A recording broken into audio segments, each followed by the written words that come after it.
Hey, what's up guys? It is CRX-Mike here, and right now we got the B20 valve cover. As you can see, before it was completely black. I got a bunch of paint remover on there for aircraft or whatever. This is like the best paint stripper. I always use this stuff whenever I'm doing anything painting related, as long as I gotta remove the stock paint. So you can see like this stuff really, even just with a finger, like it removes paint. I don't know if I should be touching this type of stuff because this stuff is so strong, it's crazy. But yeah, so as you can see, we're removing this, and I got my laptop out here, my Honda laptop, watching some Boosted Boys. We got the speaker set up on the Ford. We got the light set up. We're balling on a budget right now. We're grinding on a budget. But yeah, I just wanted to show this off. Thinking about doing some time lapsing pretty soon when I'm actually working on the car. But we'll see what happens. Right now I'm just working on this valve cover and just watching some YouTube, listening to music. But golly gee Whittakers. Okay, as you guys can see, I spent a lot of time off camera.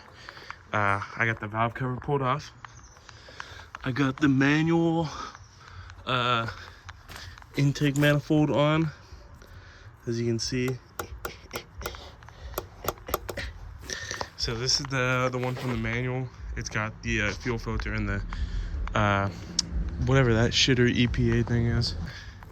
With the manual intermediate shaft right here. As you can see, we ripped it off this one.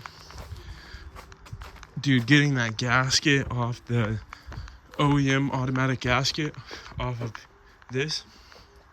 Oh my god, that intake manifold gasket was on there. It took a while.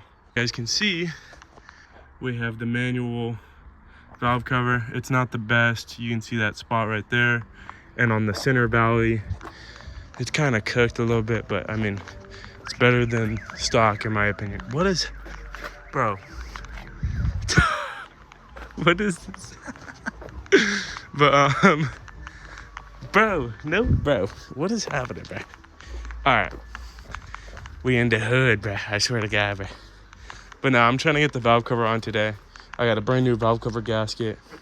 Never really painted the valve cover, so took a couple days to strip it and let it paint with like all the engine paint. Thinking about using the grinder to grind down the spots a little bit more for the paint, because I haven't grinded down right here. I haven't grinded any of that. Just to be able to grind it because I have it now, why not?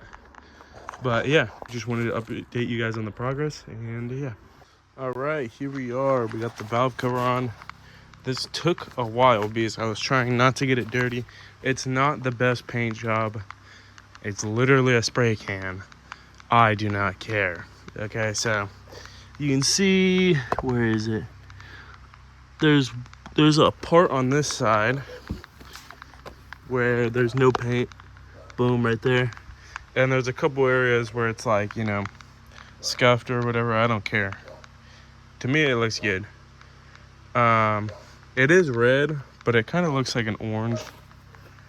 Or it really looks like an orange, to be honest, but like, I don't know. I wish it was a little bit darker, but I mean, I don't really care. Honestly, if I gotta repaint it, I gotta repaint it. I don't, like, I'm gonna be doing that probably later on, like way later on if I do. Once the car is running and the engine's in. But honestly, I just wanted to get something done. Like, I wanted to mainly expose the cams before I throw it in. So I'm not even really tripping about that. But yeah, I got the manual transmission intake manifold on. I also got the intake manifold brace, the under part right there on. I got the valve cover painted and cut. Main point is that it's cut. I do know a shop that does, they do, what's it called? It's like powder coating and all that. So maybe in the future I might have to get it powder coated if I really do care that much. Honestly, I've ran spray painted valve covers on all my cars, so I don't know if I'll go that far. But right now I'm thinking about trying to switch out this right here, this little Like, you can tell, like, I swear it's leaking. And I swear this is what, like, was causing my leak. And I know there's also, I think it's one of these cam seals, I think is also leaking. I think it was this one. I think I cleaned it though. But I don't know. I'm thinking about maybe trying to fix some of the leaks, do the seals. But honestly, I'm just trying to get it running and in the car pretty soon. Wednesday is going to be the biggest bottleneck because that's when my dual pump fluid for the all-wheel drive diff and all that comes.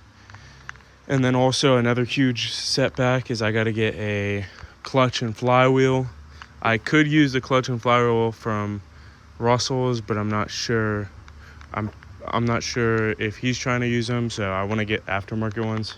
Here I am. I'm at Russell's trailer, and as you can see, a lot of stuff has been moved around. We got the B20 from the automatic pulled out still. Just pulled it out a couple days ago. Got the manual intake manifold on, valve cover on, and it's sitting under this because it's been raining recently. We got the EG moved over there. Got some stuff moved over, you know. And I should be moving the CRV pretty soon to right here because Russell cleared out some stuff. So we should be able to place some stuff in there, place the CRV over here so we can have more access to the front and be able to swap in the engine sooner. But huge update, I got the brand new, well, first of all, I found out you do not need a manual diff to match your transmission, because I was under the mindset that I was told by ChatGPT, this is why you don't listen to ChatGPT. I was told by ChatGPT that I needed a diff that was manual because the final drive between the transmission and the diff is different, okay? And I was told if I don't do it, my driveline or my diff is gonna blow up and my driveline's gonna bind. That's what I was told by ChatGPT, okay? I'm like, what? I'm like, I gotta get a manual diff. That's why in the other video you probably heard me saying I need a manual diff, which I was wrong about. The reason that's not true, I'm not really sure on this, but the reason that's not true is because the final drive is reduced by the transfer case. So it's reduced before you hit the rear diff, which means the wheels in the rear are gonna be going the same speed or something like that. So the only reason you would want to switch to the manual is if you want your all-wheel drive to engage like a couple milliseconds quicker, from what I've heard. And you won't, like, originally what I was thinking was you needed it because your rear wheels are going to be spinning at a different speed than your front wheels or something like that, which would make all-wheel drive engage all the time, which is not true, I don't think. So all I know is every person I've asked has said I can use the automatic diff. It will not bind. And even when you Google it, it says they're interchangeable. You don't need the manual. So that saves me like $100. But another update, I got the brand new competition clutch, stage 4 clutch. It's a Puck Sticks clutch. That's coming in the mail. And I got a Finazza 7.6 pound lightweight flywheel coming. That's like one of the lightest clutches flywheels I could get. So got a pretty heavy duty clutch and a nice flywheel coming. And then we can slap all this stuff back together, throw it in, and we should be set because I don't need a rear diff. So I should have everything, and then I can, start throwing everything in. But yeah. And then I can also get the stuff welded. I got to continue to get that platform welded, and then I should be set. Look at this. The CRV has been crashed before, I think. Look at that. You see those welds right there? One for the front support. And then these 2 beads right here. Those do not look factory to me. On the front left. Under the wheel well.